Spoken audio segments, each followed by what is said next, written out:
Hello नमस्कार दोस्तों। उम्मीद है आप सभी लोग अच्छे होंगे, बहुत बढ़िया होंगे आप सभी लोग। तो जैसा कि हम लोग यहाँ पे है ना 7500 जो प्रश्न है उसका संग्रह हम लोग देख रहे हैं यहाँ पे, और ये प्रैक्टिस सेट नंबर आपका 4 हो जाता है। तो चलिए हम लोग शुरुआत करते हैं, जिसमें पहला प्रश्न देखेंगे। निम्नलिखित में से वह कौन सा चालुक्य शासक था जिसने तुंगभद्रा नदी में, कहाँ पे, तुंगभद्रा नदी में डूबकर परम योग को प्राप्त किया था। परम योग को प्राप्त किया था, वह कौन सा शासक था? तो शासक का नाम क्या है? सोमेश्वर प्रथम नाम है। आंसर ये हो जाएगा सोमेश्वर प्रथम, है ना। फर्स्ट रिवीजन के तौर पे आपका होगा। बहुत तेजी से हम लोग का एग्जाम का यह पीरियड है, बहुत तेजी से हम लोग इसको निकालते चले जाएंगे। चलिए दूसरा प्रश्न देखते हैं। चोल मंदिरों में निम्न में से कौन सी उनकी प्रमुख विशेषता है? प्रमुख विशेषता, तो चोल की प्रमुख विशेषता थी विमान की, है ना। प्रमुख विशेषता किसका था? विमान का था प्रमुख विशेषता। ठीक है, चलिए अगला प्रश्न हम लोग यहाँ पे तीसरा नंबर प्रश्न देखते हैं। विक्रमशिला विश्वविद्यालय, है ना, विक्रमशिला विश्वविद्यालय आप जानते होंगे कि स्थापना, है ना, पाल सम्राट धर्मपाल के द्वारा किया गया था, है ना।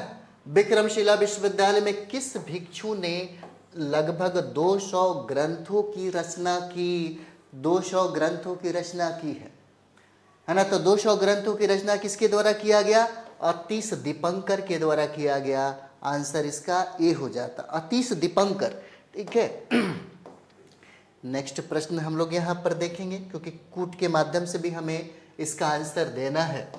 ठीक है, निम्नलिखित को सुमेलित कीजिए। ये घटना हो जाएगा और ये आपका वर्ष हो जाता है। ये घटना है और ये आपका वर्ष है। ठीक है, चलिए घटना हम लोग देखते हैं। तो घटना कहता है यहाँ पे कि बीजापुर के सरदार अफजल खान की हत्या कब कर दिया गया? अफजल खान की हत्या कब कर दी गई? तो अफजल खान की हत्या याद रखिएगा, है ना, 1659 में किया गया था। ये सही है। शिवाजी के द्वारा दक्कन के मुगल सूबेदार, है ना, शाइस्ता खान पर हमला कब किया गया? तो ये 1663 में किया गया। और सूरत की पहली लूट कब कर दी गई?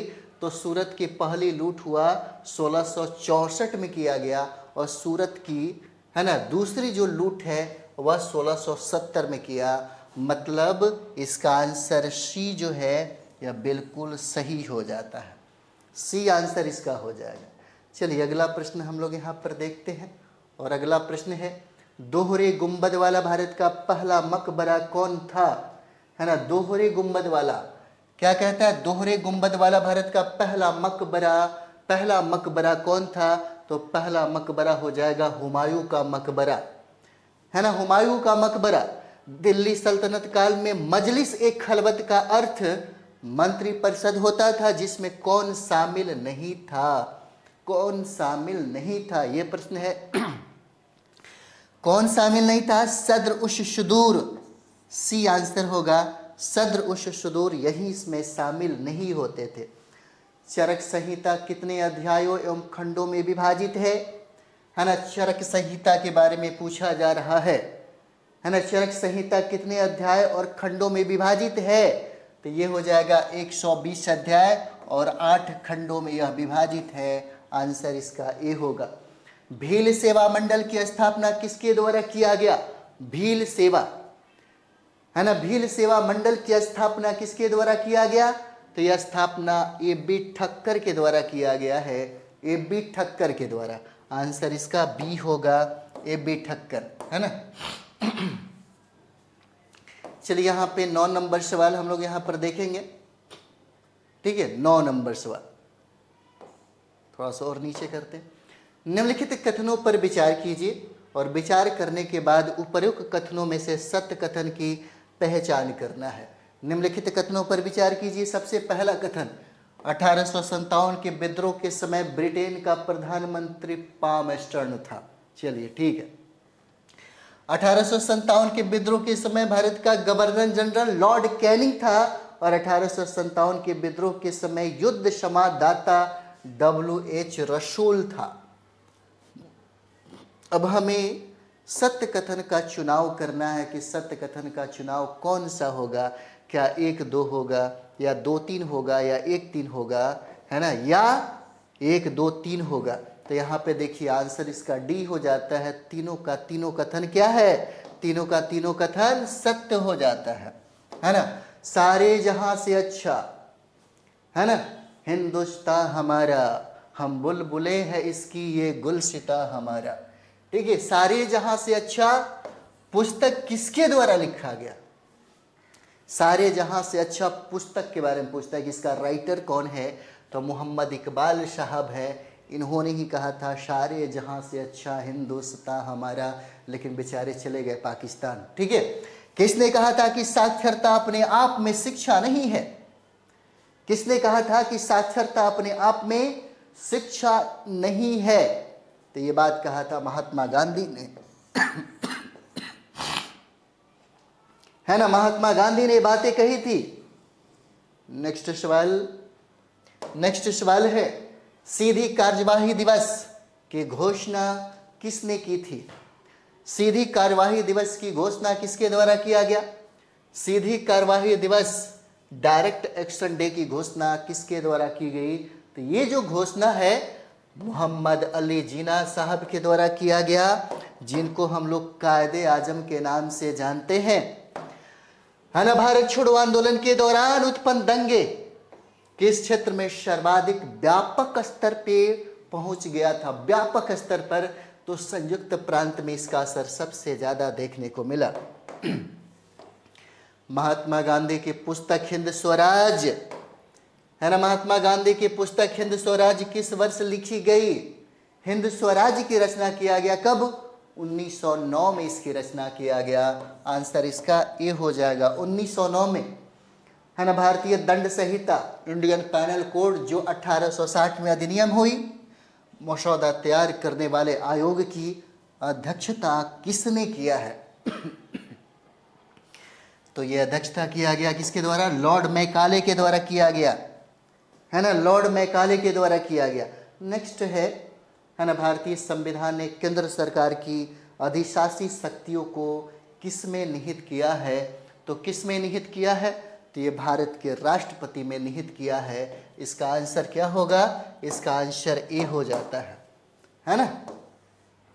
चलिए अगला सवाल हम लोग यहाँ पे, अगला सवाल हम लोग देखते हैं। 17 नंबर जो सवाल है ना, भारत के संविधान में अंतर्राष्ट्रीय शांति और सुरक्षा के संवर्धन का उल्लेख कहाँ किया गया है ना। इसका उल्लेख कहाँ किया गया है, यही प्रश्न है जो आपसे पूछा जा रहा है ना। 17 नंबर सवाल, तो याद रखिएगा, यह राज्य के नीति निदेशक सिद्धांतों में इसका उल्लेख है।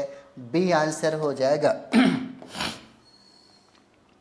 चलिए अगला प्रश्न हम लोग यहाँ पर देखेंगे, सुंगलू समिति की नियुक्ति प्रधानमंत्री के द्वारा क्यों की गई, है ना, क्यों किया गया? सुंगलू समिति की नियुक्ति प्रधानमंत्री के द्वारा क्यों की गई, है ना। तो यहाँ पर देखिए, राष्ट्रमंडल खेलों के संचालन में भ्रष्टाचार के आरोपों की छानबीन के लिए, है ना, सुंगलू समिति की नियुक्ति किया गया। इंपॉर्टेंट है, हो सकता है आपके एग्जाम में पूछ दे। चलिए नेक्स्ट सवाल हम लोग यहाँ पर देखेंगे, 19 नंबर, और यहाँ पर है एक साधारण विधेयक पर, है ना, एक साधारण विधेयक पर संसद के दोनों सदनों की सम्मिलित बैठक में मतदान हो सकता है यदि एक सदन ने उसे बिना पारित किए अपने पास कितने माह तक रख सकता है ना, कितने माह तक रख सकता है? तो याद रखिएगा 6 माह तक रखने की, है ना, अधिकार है, मात्र 6 माह तक। आंसर इसका सी हो जाएगा। नेक्स्ट सवाल है, जनहित याचिका किसके द्वारा अभियोजित की जा सकती है? जनहित याचिका किसके द्वारा अभियोजित की जा सकती है ना। तो ये किया जा सकता है किसके द्वारा? कोई भी व्यक्ति के द्वारा किया जा सकता है जनहित याचिका। कोई भी व्यक्ति हो सकता है, साधारण से साधारण व्यक्ति हो सकता है, कोई प्रॉब्लम नहीं है ना। पंचायती राज संस्थाओं में अनुसूचित जाति व जनजाति के आरक्षण की व्यवस्था किस अनुच्छेद में किया गया? किस अनुच्छेद में किया गया? तो याद रखिएगा 243 के डी में इसका, है ना, उल्लेख किया गया है। पृथ्वी के आंतरिक भाग में किस चट्टान का निर्माण अधिक ऊष्मा और दबाव के कारण होता है? अधिक ऊष्मा और दबाव के कारण होता है, जिसको हम लोग कयांतरिक चट्टान कहते हैं। आंसर इसका डी हो जाएगा, है ना, कयांतरिक चट्टान कहा जाता है। भारत में कौन से महीने वापसी मानसून यानी कि लौटता हुआ मानसून के मौसम के लिए जाने जाते हैं, है ना, मौसम के लिए क्या किए जाते हैं, जाने जाते हैं, याद रखिएगा, अक्टूबर और नवंबर हो जाएगा। आंसर इसका ए हो जाता है।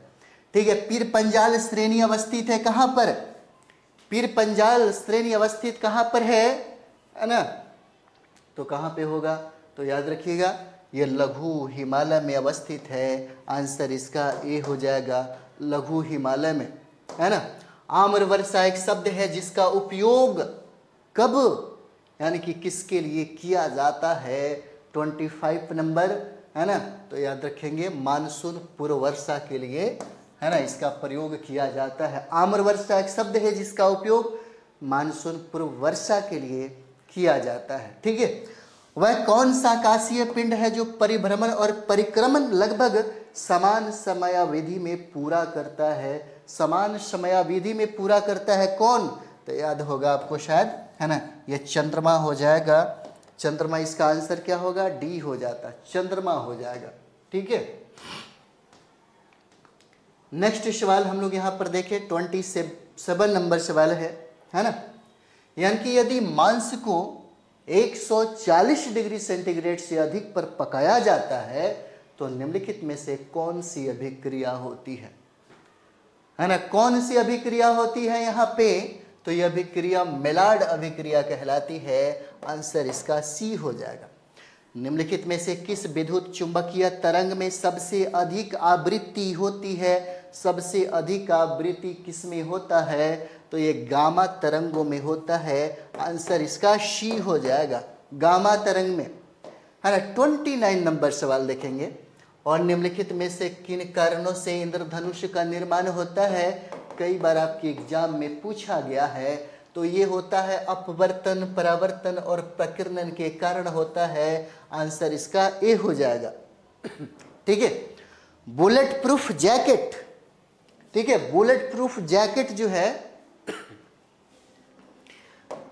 चलिए, बुलेट प्रूफ जैकेट के निर्माण में आमतौर पर निम्नलिखित में से किस सिंथेटिक फाइबर का उपयोग किया जाता है, सिंथेटिक फाइबर का उपयोग किया जाता है, याद होगा आपको, केवलर कहा जाता है इसको, है ना, केवलर कहा जाता है। नेक्स्ट सवाल हम लोग यहां पर देखेंगे, प्रति ऊर्ध्वपातन की अभिक्रिया में, है ना, प्रति ऊर्ध्वपातन की अभिक्रिया में क्या परिवर्तित होता है, क्या परिवर्तित होता है ना, गैस और ठोस परिवर्तित होता है। आंसर इसका ए होगा। ठीक है, अब यहां पर देखिएगा, निम्नलिखित में से का उपयोग श्वास परीक्षण में शराबी चालकों की जांच करने के लिए किया जाता है, किसका प्रयोग किया जाता है, तो आपको याद होगा पोटेशियम डाइक्रोमेट का प्रयोग किया जाता है ना। पोटेशियम डाइक्रोमेट का उपयोग श्वास परीक्षण में शराबी चालकों की जांच करने के लिए किया जाता है। नेक्स्ट, ब्रुसेलोसिस, है ना, ब्रुसेलोसिस नामक बीमारी किसके कारण होती है ना, किसके कारण होती है, तो ये जीवाणुजनक रोग हो जाते हैं। एक समान वयस्क मानव शरीर में लगभग कितना ग्राम मैग्नीशियम होता है, कितना ग्राम मैग्नीशियम होगा, 25 ग्राम मैग्नीशियम होता है। डी इसका आंसर हो जाता है ना। सूक्ष्म जीव मृत पौधे से किसका उत्पाद करने के लिए कार्य करते हैं, है ना, ये कार्य करते हैं किसका, तो ये हो जाता है ह्यूमस का करते हैं। आंसर डी होगा, है ना।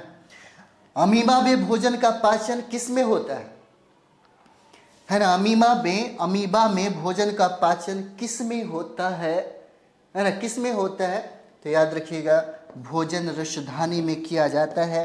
आंसर इसका ए हो जाएगा, है ना। नेक्स्ट सवाल है, जल के पुनः अवशोषण में किस हार्मोन की भूमिका महत्वपूर्ण होती है, तो ये महत्वपूर्ण हो जाएगा किसमें, वैसोप्रेसिन में हो जाता है, वैसोप्रेसिन में हो जाता है। गर्भनाल में कितनी धमनियां पाई जाती है, है ना। गर्भनाल में कितनी धमनियां पाई जाती है, तो यहाँ पे 2 धमनियां पाई जाती है, बी आंसर इसका हो जाता है ना।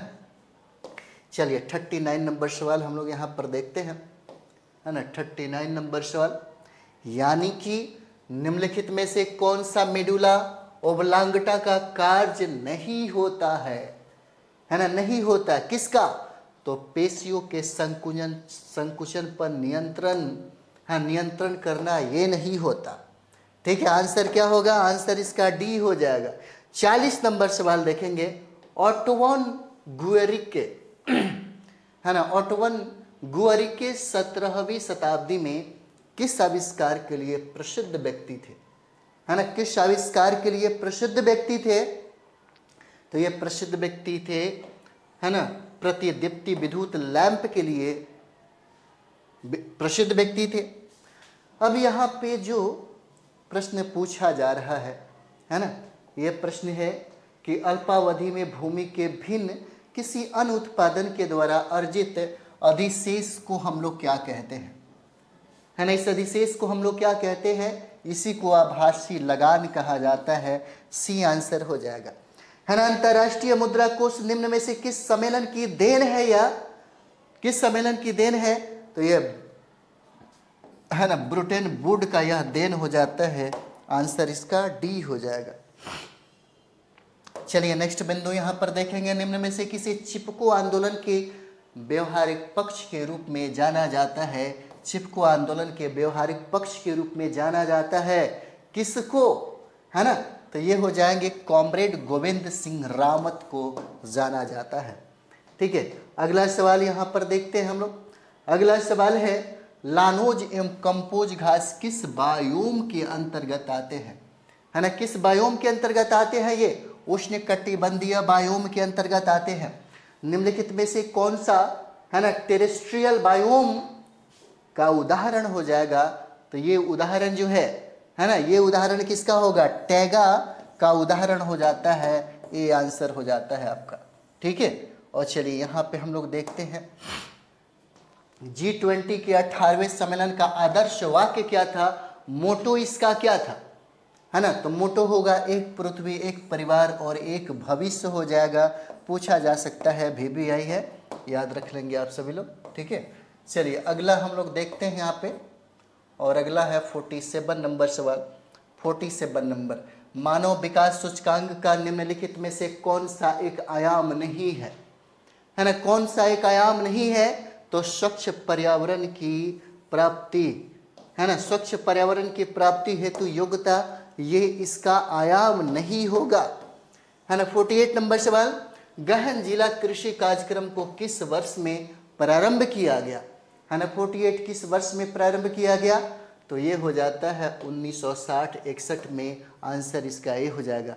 क्षेत्रीय ग्रामीण बैंक की कुल पूंजी में राज्य सरकार का हिस्सा कितना है, 49 नंबर, राज्य सरकार का हिस्सा 15% है, यह 15%, है ना। और यहाँ पे हम लोग 50 नंबर सवाल देखेंगे, निम्नलिखित में से कौन सा संरक्षित क्षेत्र कावेरी बेसिन में स्थित होगा, कावेरी बेसिन में स्थित हो जाता है ना, तो 50 का आंसर क्या होगा, 1 3 4, 1 3 और 4 हो जाएगा, मतलब आंसर इसका, है ना, सी आंसर हो जाता है। कुछ इंपॉर्टेंट आप देख सकते हैं फैक्ट्स है जो आपके एग्जाम से रिलेटेड है ना। कृषि का प्रथम साक्ष्य कहाँ से प्राप्त हुआ, तो कृषि का प्रथम साक्ष्य जो है यह मेहरगढ़ से प्राप्त हुआ है। अगर पूछता है कि चावल का प्राचीनतम साक्ष्य कहाँ से प्राप्त हुआ, तो यह कोल्डिवा से प्राप्त हुआ जो इलाहाबाद क्षेत्र में है। आग का आविष्कार कब हुआ, तो आग का आविष्कार कब हुआ, पूरा पाषाण काल में आग का आविष्कार हुआ, है ना। अगर पूछे कि पहिए का आविष्कार कब हुआ, तो इसका आविष्कार नवपाषाण काल में हुआ है ना। मानव के द्वारा सर्वप्रथम प्रयुक्त अनाज, कौन सा अनाज का प्रयोग सबसे पहले मानव करना शुरू कर दिया, तो यौ का, जिसको जौ भी कहा जाता है। मानव के द्वारा सर्वप्रथम प्रयोग में लाया गया धातु कौन है, मानव सबसे पहले तांबा धातु से ही परिचित हुआ, है ना, तांबा से ही वो परिचित हुआ। और राष्ट्रीय मानव संग्रहालय कहाँ पर स्थित है, तो ये है भोपाल में स्थित। सिंधु सभ्यता के प्रमुख बंदरगाह कौन थे? लोथल और सुतकोटरा हो जाएगा। हड़प्पा और मोहनजोदड़ो को संयुक्त जुड़वा राजधानी स्टुअर्ट पीगट महोदय ने कही है ना। तो चलिए हम लोग अगला प्रैक्टिस शेट जो 5 नंबर है नेक्स्ट वीडियो में करते हैं। थैंक यू वेरी मच आप सभी लोगों का।